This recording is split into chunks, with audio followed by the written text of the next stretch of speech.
Assalamualaikum warahmatullahi wabarakatuh. Perkenalkan, kami dari kelompok 6. Di sini kami akan memaparkan tentang organisasi-organisasi Islam di Indonesia. Tetapi sebelum itu, perkenalkan, nama saya Nabila Nefatid. Nama saya Sifatur Rohmah. Nama saya Novi Agustia.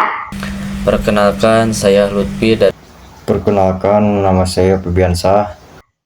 Mari kita lanjut ke pembahasannya. Organisasi Islam di Indonesia sangat berperan penting terhadap kemerdekaan Indonesia. Nah, jadi di sini kita akan membahas tentang 8 organisasi Islam di Indonesia yang sangat berperan penting terhadap kemerdekaan Indonesia. Jadi yang pertama ada Jamiatul Khair. Jamiatul Khair ini didirikan pada tanggal 17 Juli 1905 oleh Abdurrahman Al-Mansur. Nah, organisasi ini berfokus pada pendidikan dasar dan pengiriman pelajar ataupun guru ke luar negeri.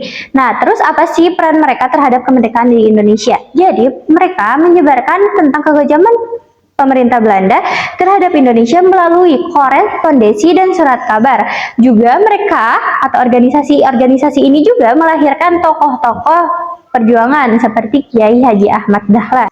Yang kedua ada Syarikat Islam. Nah, Syarikat Islam ini didirikan pada tanggal 16 Oktober 1905 oleh Haji Samanhudin. Nah, Syarikat Islam ini awalnya bernama Syarikat Dagang Islam, di mana mereka menjadi wadah bagi para pedagang lokal untuk menghindari monopoli dari bangsa Belanda. Nah, kenapa sih diubah? Karena melalui kongres tanggal 20 Januari di Surabaya tahun 1913, mereka mengubah namanya menjadi Syarikat Islam. Kenapa sih harus diubah? Karena ternyata fokus mereka bukan hanya kepada pedagang, tetapi fokus mereka juga berubah menjadi fokus terhadap kondisi sosial, kondisi ekonomi, dan kondisi politik di Indonesia. Maka dari itu mereka mengubah namanya dari organisasi Syarikat Dagang Islam menjadi organisasi Syarikat Islam. Yang ketiga ada Persatuan Umat Islam 1911 didirikan oleh Kiai Haji Abdul Halim. PUI berfokus pada pendidikan dan pondok pesantren di Jawa Barat. Yang keempat ada Muhammadiyah. Muhammadiyah didirikan pada tanggal 18 November 1912 oleh Kiai Haji Ahmad Dahlan. Muhammadiyah bertujuan untuk pembaruan Islam dan pendidikan. Kiai Haji Ahmad Dahlan terinspirasi dari pemikiran-pemikiran tokoh pembaru Islam seperti Ahmad Taimiyah dan Muhammad Abduh. Kelahiran Muhammadiyah, sikap dan pemikiran yang mampu memadukan paham Islam yang ingin kembali pada Al-Quran dan Sunnah dengan orientasi tajdid, dengan mengembangkan pemahaman terhadap ajaran Islam kepada sumbernya, yakni Al-Quran Sunnah Nabi yang sahih. Yang kelima yaitu ada Al-Arsyid Al-Islamiyah. Organisasi ini didirikan pada tanggal 6 September 1914. Berdiri dengan fokus pada pendidikan dan pembaruan Islam. Dipimpin oleh Syekh Ahmad Surkati dan dikenal sebagai kelompok pembaruan Islam di Indonesia bersama Muhammadiyah dan Persis. Tujuannya untuk memurnikan tauhid ibadah dan amaliyah Islam. Yang keenam yaitu ada Persatuan Islam atau disebut dengan Persis.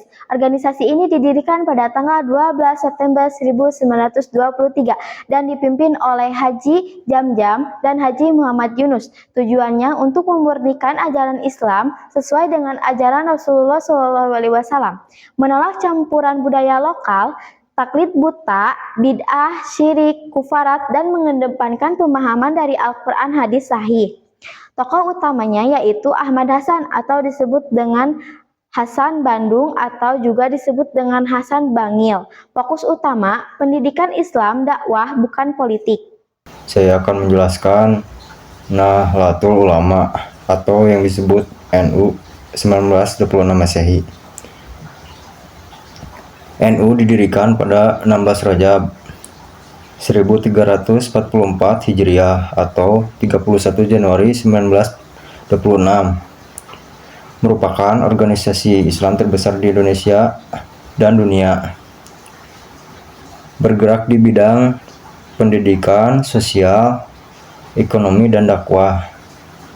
Bertujuan untuk melestarikan tradisi keagamaan Ahlus Sunnah wal Jamaah NU menekankan prinsip moderat dan toleran serta menolak penjajahan dan kebodohan. Resolusi Jihad dan Peran KH Hasyim Asy'ari 1945. Resolusi Jihad dikeluarkan pada 22 Oktober 1945 sebagai seruan perlawanan terhadap kolonialisme. Kini diperingati sebagai Hari Santri Nasional. Kiai Haji Hasyim Asy'ari memimpin Laskar Hizbullah dalam menghalang kekuatan umat Islam melawan Nica di Surabaya.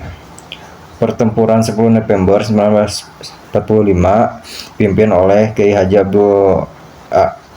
Abbas Abdul Jamil, Kiai Haji Wahab Hasbullah Bung Tomo dan tokoh lainnya. Kiai Haji Hasyim Asy'ari dikukuhkan sebagai pahlawan nasional melalui Kepres No. 249 tahun 1945. Saya akan memaparkan materi tentang Majelis Islam ala Indonesia berdiri pada tanggal 21 September 1937 oleh Kiai Haji Mas Mansur sebagai wadah koordinasi organisasi Islam di Indonesia sebelum merdeka. Anggotanya meliputi organisasi besar seperti Muhammadiyah, NU, PUI, PSII, dan lainnya. Awalnya, MIAI hanya berfungsi sebagai mediator kegiatan umat Islam, namun kemunduran berkembang untuk memperjuangkan kepentingan umat Islam di bawah tekanan politik Belanda. Pada tahun 1943, MIAI dibubarkan oleh penjajah Jepang karena dianggap tidak mendukung kebijakan Jepang. Sebagai pengganti, dibentuk Majelis Syuro Muslim Islam, bisa kita sebut Masyumi.